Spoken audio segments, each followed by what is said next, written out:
আমাক গৃহমন্ত্ৰীক লাগে কৰিছে সেইটোলৈ আলোচনা কৰিছে কালি দিলে ইয়াৰ ওপৰত আৰু ক'ব নালাগে স্যাৰ মই এই বিষয় হৈ গ'ল অনাৰিবল এলপি গৃহমন্ত্ৰী দিলে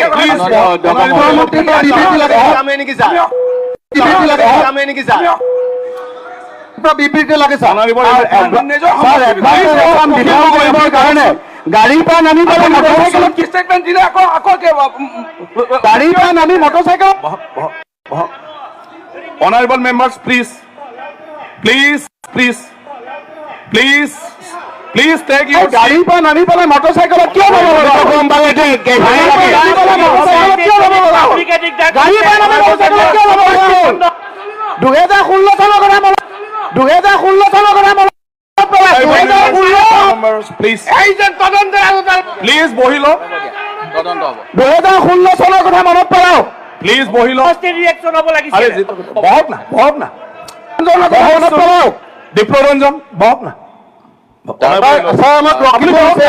আপোনাৰ বিষয় নহয় আপুনি বহকচোন অনাৰিবল এলপি আমাক একচন বিষয় নহয়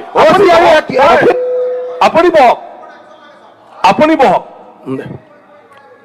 অনাৰিবল এলপি মাইক মাননীয় অধ্যক্ষ মহোদয় যোৱাকালি ঘটনাটো আমি ৰাজ্যপালৰ ভাষণ হৈ থাকোঁতে কথাখিনি মই কথাখিনি যেহেতুকে বিৰোধী পক্ষই কথাখিনি আনিছিল তেখেতসকলৰ মনৰ যিখিনি ক্ষোভ বা কথা এই গোটেইখিনি মই সম্পূৰ্ণৰূপে ৰিয়েলাইজ কৰি মুখ্যমন্ত্ৰী ডাঙৰীয়াই ৰিয়েলাইজ কৰি মুখ্যমন্ত্ৰী ডাঙৰীয়াৰ ইনষ্ট্ৰাকশ্যন মতে এইখিনি কথা মই ইয়াত সদনত কৈ আছোঁ গতিকে মুখ্যমন্ত্ৰী ডাঙৰীয়াৰ এইটো কথা স্পষ্ট যে যিসকল ইয়াতে দোষী তেওঁলোকক কৰায়ত্ব কৰা হ'ব যদি ইয়াত যদি কোনোবা চৰকাৰী বিষয়াও যদি গাফিলতি কৰিছে তেওঁৰ বিৰুদ্ধে ব্যৱস্থা লোৱা হ'ব গতিকে এইটো মুখ্যমন্ত্ৰীৰ ষ্টেটমেণ্টহে মই কৈ আছোঁ ইয়াত মোৰ ষ্টেটমেণ্ট কোৱা নাই মই গতিকে এই সম্পৰ্কত তদন্ত ৰিপৰ্টটো পোৱাৰ পিছত আমি সদনত এটা বিবৃতি দিম আৰু এই সম্পৰ্কে আমি ব্যৱস্থা ল'ম আৰু এই যিটো ঘটনা এই এনেকুৱা ঘটনা যে ভৱিষ্যতে ক'তো হ'ব নোৱাৰে এই সম্পৰ্কত আমি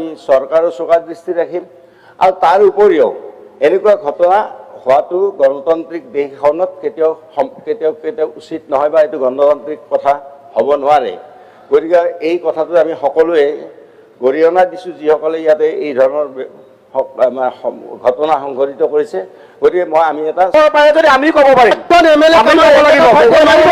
আমাৰ ক'ব লগা আছে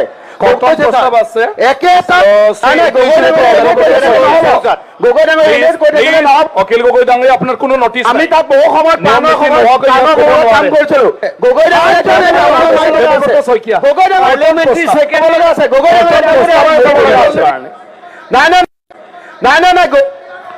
নহব অখিল কৈ থাকিলে আৰে অখিল গগৈ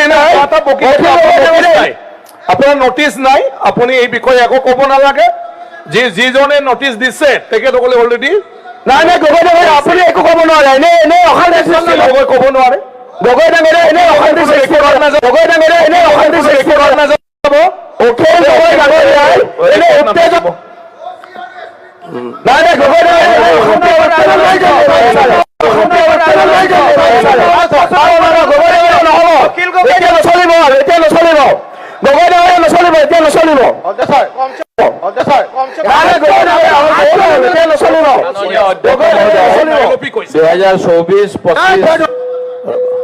অখিল গগৈ আপোনাক মই লাষ্ট কৈছো আপুনি অখিল গগৈ 1 ঘণ্টা সাসপেনশন কৰা 24-25 চনৰ মঞ্জুৰিৰ বাবে পৰিপূৰক দাবীসমূহৰ তালিকাৰ 19ৰ পৰা 21 পৃষ্ঠাত আমাক চৰকাৰৰ পৰা ছাৰ সাংসদ ৰকিবুল হুছেইনৰ কেছটোৰ ওপৰত আমাক গৃহ বিভাগক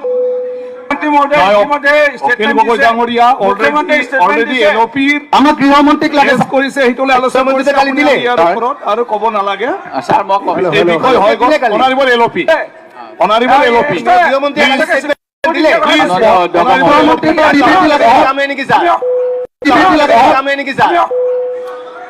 বিবৃতি লাগে অনাৰিবল কাৰণে গাড়ীৰ পৰা নামি পেলাই মটৰচাইকেলত কি ষ্টেটমেণ্ট দিলে আকৌ গাড়ীৰ পৰা নামি মটৰচাইকেলত Honorable members, please take your seat. গাড়ীৰ পৰা নামি পেলাই মটৰচাইকেলত কিয় যাব লগা হ'ল? গাড়ীৰ পৰা নামি মটৰচাইকেলত কিয় যাব লগা হ'ল? 2016 চনৰ কথা মনত 2016 চনৰ কথা মনত পেলাই 2016 Members, please বহি লওক। তদন্ত হ'ব 2016 চনৰ কথা মনত পেলাওক। প্লিজ বহি লওক। ৰিয়েকশ্যন হ'ব লাগিছিল আৰে বহক না মনত পেলাওক। দীপ্ৰৰঞ্জন বহক না। ছাৰ আমাক আপুনি বহকচোন। আপোনাৰ বিষয় নহয়, আপুনি বহকচোন। অনাবৈ লওক। আমাক একচন লাগে আপোনাৰ ছাৰ। বিষয় নহয়, আপুনি বহক। আপুনি বহক। অনাবৈ লওক মাইক।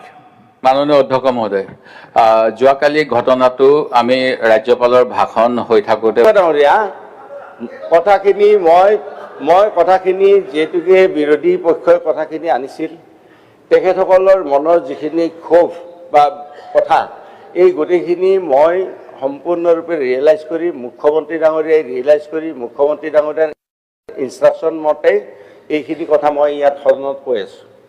গতিকে মুখ্যমন্ত্ৰী ডাঙৰীয়াৰ এইটো কথা স্পষ্ট যে যিসকল ইয়াতে দোষী তেওঁলোকক কৰায়ত্ব কৰা হ'ব।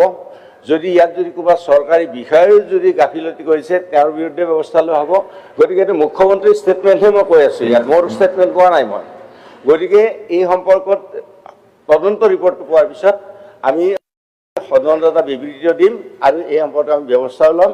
আৰু এই যিটো ঘটনা, এই এনেকুৱা ঘটনা যে ভৱিষ্যতে ক'তো হ'ব নোৱাৰে, এই সম্পৰ্কত আমি চৰকাৰৰ চোকা দৃষ্টি ৰাখিম।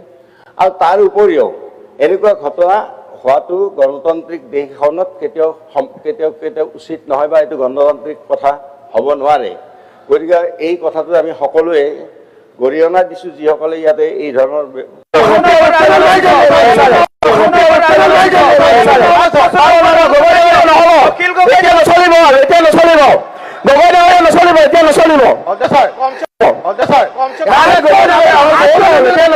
মাননীয় অধ্যক্ষ মহোদয়, 2024-25 অখিল গগৈ, আপোনাক মই লাষ্ট কৈছো আপুনি অখিল গগৈ 1 ঘণ্টা সাসপেনশন কৰা হয়।